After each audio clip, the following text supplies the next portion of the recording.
현명한 투자자 방송 시작하겠습니다. 본 영상에서 다루는 내용은 투자 권유가 아니며 각 개인의 투자 판단에 대한 책임을 지지 않습니다.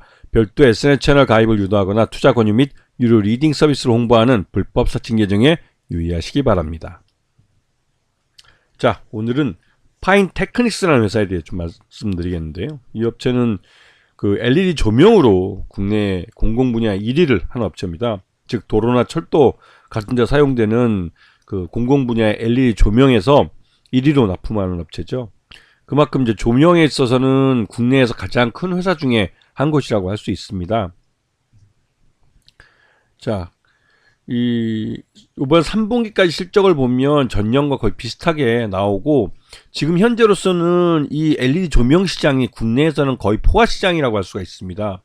그러다 보니 이 포화 시장이 되고 또 거기다 중국산 저가의 저질 그 LED까지 들어와서 판치면서 이 LED가 예전만큼 그 고가의 가격을 받지를 못해요. 가격도 많이 폭락을 했고, 또 이 중국산 저가 그러니까 저질 그 LED 때문에 이 LED에 대한 인식도 예전만큼 좋지는 않습니다. 왜냐면 LED 한번 설치하면 이게 LED는 이 그 뭐라고 하냐, 단순히 조명이 아니라 이건 가구다 뭐 이런 식으로 해서 이사 갈 때 빼서 갖고 가야 된다 이런 정도로 한번 설치하면 10년 그러니까 거의 뭐 수명이 10년을 간다고 얘기했지만, 최근 들어서 중국산 저질 저가의 LED는 몇 년 못 갑니다.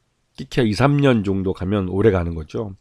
막 그렇기 때문에 가격이 싸긴 싼데, 그 2, 3년 정도 가면 그것도 뭐 형광기보단 좋긴 하지만 그 LED 조명으로서는 질이 많이 떨어지는 거죠. 근데 그런 중국산 제품들이 많이 국내에 범람하다 보니까 파인테크닉스는 좀 일반 민수 시장에서는 굉장히 어려움을 겪고 있죠. 그래서 정부 조달 시장에다가 더 목을 메고 있는 겁니다. 그래서 이 파인테크닉스는 정부 조달 시장을 통해서 이만큼의 매출을 한다고 해도 과언이 아닌 것이죠. 지금 3분기까지 연결 손익계산서를 보시게 되면 전년 동기 대비해서 매출은 430억에서 조금 소폭 늘어나긴 했지만 영업 손실은 5억 2천으로 적자 전환했습니다. 그 단기 순손실은 16억 정도 발생했고요. 이 정도 그 매출로는 지금 현재 수익을 내기 되게 어려운 데다가 이 매출 자체도 이제 그 늘리기 어려운 그런 환경이기 때문에 거의 뭐 이 파인테크닉스는 그 사업 자체, 자신들이 하고 있는 주력 사업인 LED 조명 사업으로는 거의 뭐 한계에 다다랐다고 해도 과언이 아닌 상태입니다. 그래서 주가도 별로 이렇게 좋지 않은 상태고, 오히려 뭐 올해 같은 경우는 적자로 전환했기 때문에 상반기부터 해서 하반기까지 우하향하는 차트를 그리고 있었죠. 그리고 이 회사는 홍석천 회장이 창업자이고 이 양반이 11.39%를 갖고 있고, 그 보면 코데스라는 회사가 있는데요. 이 코데스에다가 홍석천 회장이 갖고 있는 주식을 일부 증여를 했습니다. 그러면서 이 코데스라는 회사가 최대주가 됐는데, 이 코데스라는 회사는 아들이 최대주주로 있는 회사로, 이 코데스가 자연스럽게 이제 2대 주주로 올랐으면 이제 최대주주로 올랐으면서 이 파인테크닉스라는 회사는 자연스럽게 아들에게 경영권이 넘어간 거나 마찬가지죠. 근데 이런 부분들을 좀 잘 봐주실 필요는 있습니다. 자, 지금 보시게 되면 그 파인 DNC라는 회사도 있는데요. 이 파인이라는 파인그룹이라고 해가지고 이 회사가 갖고 있는 이 계열사들이 꽤 됩니다. 다 상장사들이 많고요. 그러다 보니 이제 이 그래도 알짜배기로 시가총액 다 합치면 4천억 정도 가까이 되는 업체들인데, 이 지금 현재 그 중에서 파인테크닉스는 LED 조명에서는 이제 한계 기업에 도달한 상태죠. 그 성장성이 둔화된 상태입니다. 그리고 요번에 이제 홍성천 파인테크닉스 회장은 요번 2024년 한국에너지 대상 산업포장도 받았죠.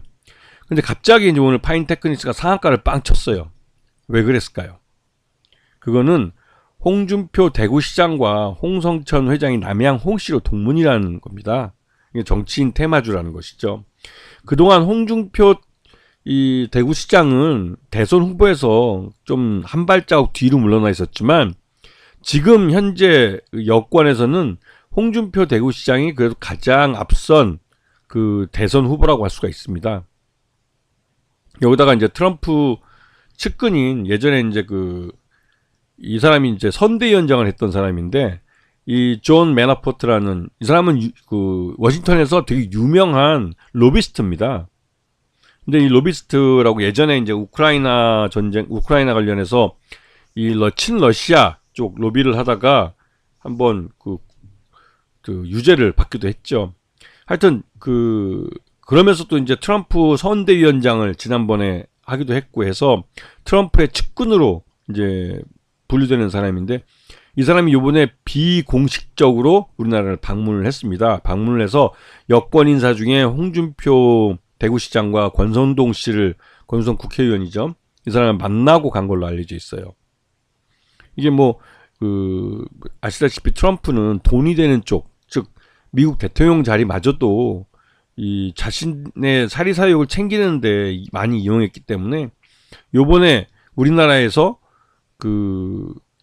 뭔가 좀 큰 사업을, 뭔가 좀 이권을 좀 챙기려고 하는 건지 이 트럼프의 측근이라는 매너포트가 우리나라에 방문을 했습니다. 우리나라가 굉장히 어려운 상태라는 걸 알기 때문에 이럴 때 뭐 특정 정치권에다 손을 좀 봐주면 이 존 매너포트 같은 이런 러비스트들은 꽤 큰 돈을 챙길 수가 있는 것이죠.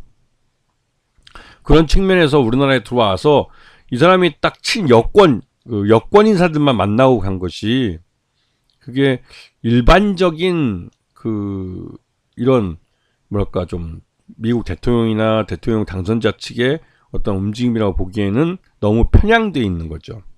네. 물론 이런 것들이 지금 여권에 트럼프가 당선이 되면, 그러니까 트럼프가 집권을 하면 윤석열이 다시 뭐 대통령 자리를 복귀할 거다 이렇게 말하지만, 우리나라가 미국의 식민지가 아닌데 그렇게 뭐 바로 엊그저께 국민에 대해서 내란을 일으켰던 사람을 다시 대통령 자리로 돌리는 거가 말이 안 되는 거죠. 자, 그럼에도 불구하고 이 트럼프 측근인 매너포트가 방한을 해서 홍준표를 만나가갖고, 이 홍준표가 이 파인테크니스의 회장인 홍성천 파인테크니스 회장과 같은 남양 홍씨의 동문이라는 사실이 묻지마 매수세를 유입시키면서 주가를 급등시켰습니다. 그런데 지난 연말에 12월 9일날 700원, 뭐 파인테크니스가 700원 찍고 지금 1330원인가 거의 100%, 한 달 사이에 100% 정도 주가가 오른 것이죠. 근데 이렇게 오르기에는 파인테크니스의 실적이 그렇게 좋은 편이 아닙니다. 계속 뭐 적자를 기록하고 있고, 재작년에 비해서 작년에는 영업이익마저도 적자 전환했으니까요. 이런 상태에서 주가가 이렇게 뭐 하락해서 700원까지 가는 건 뭐 이해가 되지만, 이게 단기간에 이렇게 급등을 해서 이렇게 되는 것은 좀 이런 이 정치인 테마주나 이런 테마 바람을 타는 거 외에는 달리 설명할 방법이 없습니다. 왜냐면 파인테크니스의 주력 사업이 LED 조명이기 때문에, 그 LED 조명이라는 것은 민수시장에서 중국산 저질 저가의 LED 조명과 경쟁을 해야 돼서 경쟁력 자체가 없고, 공공시장 부분에서 이 조달시장 여기에서나 겨우 뭐 경쟁력을 가지면서 지금 조달시장에서만 좀 팔리고 있는 상황이기 때문에, 뭐 실적이나 수익 면에서 갑자기 좋아질 이유가 없기 때문에 주가가 이렇게 급작스럽게 오른 건 정치인 테마 바람을 타고 급작스럽게 오른 것이고, 예전부터 말씀드렸지만 정치인 테마주로 오른 종목들은 실적으로 뒷받침되지 않기 때문에 항상 처음 움직인 그 자리로 돌아간다고 여러 번 말씀을 드렸어요. 그렇기 때문에 이러한 종목들이 갑자기 뭐 빨간색 찍고 급등했다고 해서 이걸 추격 매수한다? 굉장히 위험할 수가 있습니다. 아시겠죠? 자, 오늘 방송 여기서 마치겠습니다. 감사합니다.